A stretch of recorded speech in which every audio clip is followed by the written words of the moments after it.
Hi friends, ఎలా ఉన్నారు?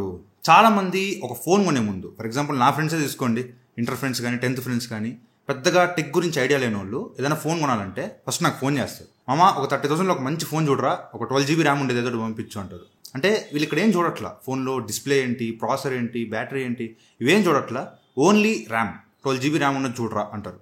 And offline స్టోర్స్కి వెళ్ళినా కూడా వాళ్ళు కూడా చూపించేది 16+16GB, అంటే ఎక్స్టెండ్ GB ఉంది, 32GB ర్యామ్ ఉంటుంది, మీకు ఫోన్ చాలా స్మూత్గా ఉంటుంది, ఇట్లా డబ్బాలు పడతారు అనమాట. అసలు మన ఫోన్లో ఎక్కువ ర్యామ్ ఉంటే ఫోన్ స్మూత్గా రన్ అవుతా? ఒకవేళ అది నిజమైతే అసలు మన ఫోన్లో ఎంత ర్యామ్ ఉండాలి? అసలు ర్యామ్ అంటే ఏంటి? ర్యామ్ అంటే random access memory, temporary memory, ఈ సోదంతా నేను చెప్పను, సింపుల్గా మీకు అర్థమయ్యేలా చెప్తా. ఫర్ ఎగ్జాంపుల్, నేను ఒక ఊరు వెళ్తున్నా, ఆ ట్రిప్కి కావాల్సిన సామాన్లు మొత్తం నా బ్యాగ్లో సర్దుకున్నా. ఆ బ్యాగ్ తీసుకొని బస్సు ఎక్కాను. బస్సు ఎక్కిన వెంటనే బ్యాగ్ని బస్సు డిక్కీలో కానీ పైన కానీ పెట్టేయాలి.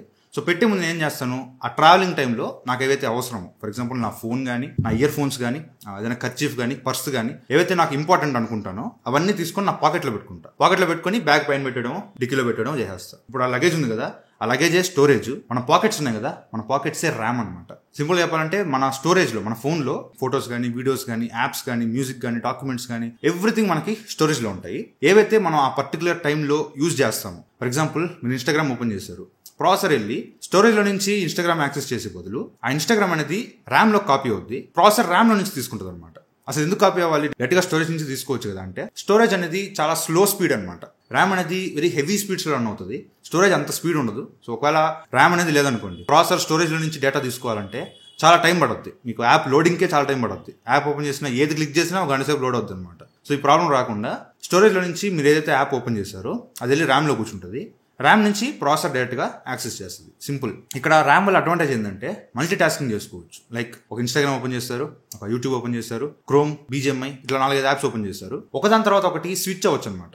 యాప్ బ్యాక్గ్రౌండ్లో రీలోడ్ అవ్వదు, ఎందుకంటే యాప్స్ అన్ని ర్యామ్ మెమరీలో ఉన్నాయి కాబట్టి యాప్స్ ఏవి రీలోడ్ అవ్వవు అనమాట. మీరు అట్ ఎ టైం డిఫరెంట్ యాప్స్లో మల్టీ టాస్కింగ్ చేసుకోవచ్చు.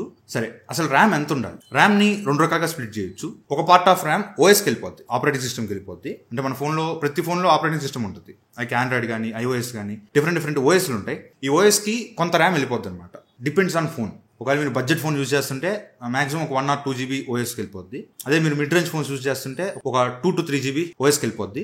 అదే మీరు ఫ్లాగ్షిప్ ఫోన్స్ యూజ్ చేస్తుంటే ఒక 3 to 5GB, ఒకసారి 5 కన్నా ఎక్కువ జీబీఏ ఓఎస్కి వెళ్ళిపోద్ది అనమాట. ఆ రిమైనింగ్ ఫ్రీగా ఉండే స్టోరేజ్ అంతా కూడా యూజబుల్ ర్యామ్ అంటారు. అంటే ఆ ర్యామ్ని మనం యూజ్ చేసుకోవచ్చు. ఫర్ ఎగ్జాంపుల్, నా దగ్గర Samsung S23 FE ఉంది. ఈ ఫోన్లో 8GB ర్యామ్ ఉంది. ఇక్కడ స్క్రీన్ షాట్ వేస్తాను. ఇందులో 4GB వరకు ఓఎస్కి రిజర్వ్డ్కి వెళ్ళిపోద్ది. అంటే ఒక 4GB ర్యామ్ అనేది ఓఎస్ యూజ్ చేసుకుంటుంది. రిమైనింగ్ 4GB నాకు మిగిలింది. సో ఈ 4GBలో నేను ఎన్ని యాప్స్ అని యూజ్ చేసుకోవాలి? చాలా మంది డౌట్ రావచ్చు, bro for example BGMI open చేశాను, ఆ BGMI 4GB కన్నా ఎక్కువ ఉంటుంది కదా, మరి ర్యామ్లో మిగిలిన స్టోరేజే 4GB కదా, ఎట్లా రన్ అవుతుంది అని. కరెక్టే. ఇప్పుడు నా స్టోరేజ్ చూసుకుంటే BGMI 4GB ఉంది, బట్ నేను ర్యామ్లో BGMI ఓపెన్ చేసినప్పుడు ర్యామ్ మెమరీ ఓన్లీ 1.2GB మాత్రమే కన్జ్యూమ్ చేసింది ర్యామ్. ఎందుకు? ఒక యాప్ ఎంత జీబీ అయినా ఉండేవండి, మొత్తం స్టోరేజ్ నుంచి ఎవ్రీథింగ్ మీకు ర్యామ్లో కాపీ అవ్వదు. మీరు ఆ టైంలో ఏవైతే యూజ్ చేస్తున్నారో అంతవరకే డేటా కాపీ అవుతుంది. ఫర్ ఎగ్జాంపుల్ BGMI ఆడుతున్నారు, డెత్ మ్యాచ్ ఆడుతున్నారు, సో దానికి కావాల్సిన గ్రాఫిక్స్, దానికి కావాల్సిన రిసోర్స్ ఫైల్స్ అంతవరకు మాత్రమే ర్యామ్లో కాపీ అవుతాయి. రిమైనింగ్ యాప్ స్టోరేజ్ అంతా కూడా స్టోరేజ్లోనే ఉంటుంది, ర్యామ్లోకి రాదు. సింపుల్ అబ్బా, ఇప్పుడు మీ ఫోన్లో గ్యాలరీ యాప్ ఉంటుంది. మీ గ్యాలరీ ఒకసారి సెట్టింగ్స్లోకి వెళ్ళి చూసుకోండి, చాలా మందికి ఒక 20, 30, 40GB కూడా ఉంటుంది. గ్యాలరీ ఒకటే 40GB ఉంటుంది. ఇప్పుడు గ్యాలరీ ఓపెన్ చేసిన వెంటనే ర్యామ్లో 40GB యాడ్ ఉంటుంది, స్పేస్ యాడ్ ఉంది, 40GB ర్యామ్లో ఉండదు కదా. సో ఏవైతే మీరు ఫొటోస్ ఓపెన్ చేస్తున్నారో అంతవరకు మాత్రమే ర్యామ్లో ఉంటాయి, మిగతా స్టోరేజ్లోనే ఉంటాయి. అదే చెప్పేది, ఫాస్ట్గా ఉంటుంది అనమాట ర్యామ్. అయితే ఈ ర్యామ్ అనేది బ్రాండ్ సరిగ్గా ఆప్టిమైజ్ చేయాలి. ఆప్టిమైజేషన్ సరిగ్గా లేకపోతే ఎంత జీబీ ర్యామ్ ఉన్నా వేస్టే. ఇప్పుడు ఐఫోన్స్ చూసుకుంటే ఐఫోన్స్లో చాలా తక్కువ ర్యామ్ ఉంటుంది, కాకపోతే ఆప్టిమైజేషన్ బాగుంటుంది. కాబట్టి మీకు ఆండ్రాయిడ్లో ఒక 8GB ర్యామ్ తీసుకున్నా, 12GB ర్యామ్ తీసుకున్నా అవి ఎలా వర్క్ చేస్తాయో ఐఫోన్స్లో 6GB ర్యామ్ ఉన్నా అలాగే పనిచేస్తాయి, ఎందుకంటే ఆప్టిమైజేషన్ దీనిలో బాగుంటుంది. So first thing, brand optimisation ఎలా చేసింది ర్యామ్ని. And second thing, RAM type ఏంటి? ఇందులో మనకి చాలా టైప్స్ దొరుకుతుంటాయి.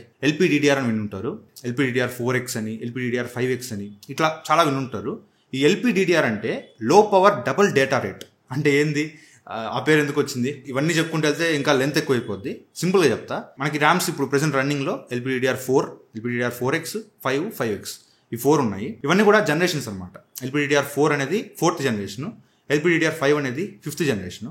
ఈ 4X అంటే కొంచెం పవర్ కన్సంప్షన్ తక్కువ ఉంటుంది అనమాట. 4 కన్నా 4Xలో కొంచెం పవర్ కన్సంప్షన్ తక్కువ ఉంటుంది, అండ్ 5 కన్నా 5Xలో పవర్ కన్సంప్షన్ తక్కువ ఉంటుంది. సో ఇక్కడ స్పీడ్స్ చేంజ్ అయిపోతాయి. ఇక్కడ స్క్రీన్ మీద స్పీడ్స్ చేస్తాం చూడండి. LPDDR4 3200 Mbps స్పీడ్ ఉంటే LPDDR5X 8500+ Mbps స్పీడ్ ఉంది.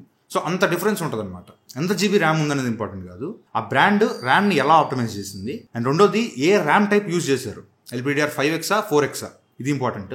అండ్ మూడోది స్టోరేజ్ కూడా, ఏ స్టోరేజ్ యూజ్ చేశారు, UFS 2.2నా, UFS 3.0నా, UFS 4.0నా, ఇలా డిఫరెంట్ స్టోరేజ్ టైప్స్ కూడా ఉంటాయి, అది కూడా మ్యాటర్ అవుతుంది. అండ్ దీంతోపాటు ప్రాసెసర్, అసలు ఏం ప్రాసెసర్ యూజ్ చేశారు.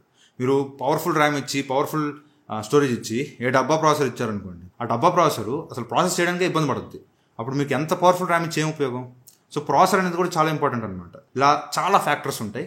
ఓన్లీ ఈ ఫోన్లో 12 GB ర్యామ్ ఉంది చాలు, ఈ ఫోన్ స్మూత్గా వెళ్ళిపోద్ది అని మాత్రం ఎక్స్పెక్ట్ చేయొద్దు. సరే, అసలు ఎంత ర్యామ్ ఉంటే తీసుకుంటే బెటర్ అంటావు. మీరు ఒకవేళ 12,000 లోపు ఫోన్స్ చూసినట్లయితే, ఒక 10,000 అంతకన్నా లోపు చూస్తుంటే 4 GB ర్యామ్ ఈస్ ఎనఫ్. ఒకవేళ 12,000 నుంచి ఒక 18,000 17,000 దాకా వెళ్తుంటే 6 GB ర్యామ్ ఉండేటట్టు చూసుకోండి. అండ్ 15,000 నుంచి ఒక 30,000 35,000 దాకా కూడా 8 GB RAM is enough. 8 GB కన్నా ఎక్కువ అవసరం లేదు, 8 GB RAM more than enough. ఒకవేళ మీరు 35,000 నుంచి ఒక 50,000 దాకా వెళ్తుంటే మీరు 8 GB ర్యామ్ వాడుకోవచ్చు. ఒకవేళ ఆ ప్లేస్లో మీకు 12 GB ర్యామ్ దొరికితే 12 GB RAM is best option. ఒకవేళ మీరు ఫ్లాగ్షిప్ యూజ్ చేస్తున్నా కూడా 12 GB ర్యామ్ ఇస్ ఎనఫ్. అంతకన్నా ఎక్కువ వెళ్ళాల్సిన అవసరం లేదు. 16 GB 24 GB ఇంత ర్యామ్కి వెళ్ళాల్సిన అవసరం లేదు. Maximum 12 GB RAM is enough. A phone ఎంత ఫ్లాగ్షిప్ ఫోన్ అయినా 12 GB RAM is more than enough. But బడ్జెట్లో మీరు 30,000 లోపు ఫోన్ చూస్తుంటే 8 GB RAM is perfect. 8 GB కన్నా ఎక్కువ అయితే అవసరం లేదు. సో ఇది వాటి వీడియో అయితే మీకు అర్థమైంది అనుకుంటున్నా. ఒకవేళ అర్థం కాకపోతే కొంచెం ఒకసారి రివైండ్ చేసుకుని చూడండి. ఈ వీడియో నెక్స్ట్ లైక్ చేయండి, షేర్ చేయండి, కామెంట్ చేయండి. ఛానల్ సబ్స్క్రైబ్ చేసుకుని మాత్రం మర్చిపోకండి. Thank you for watching. Bye. Jai Hind.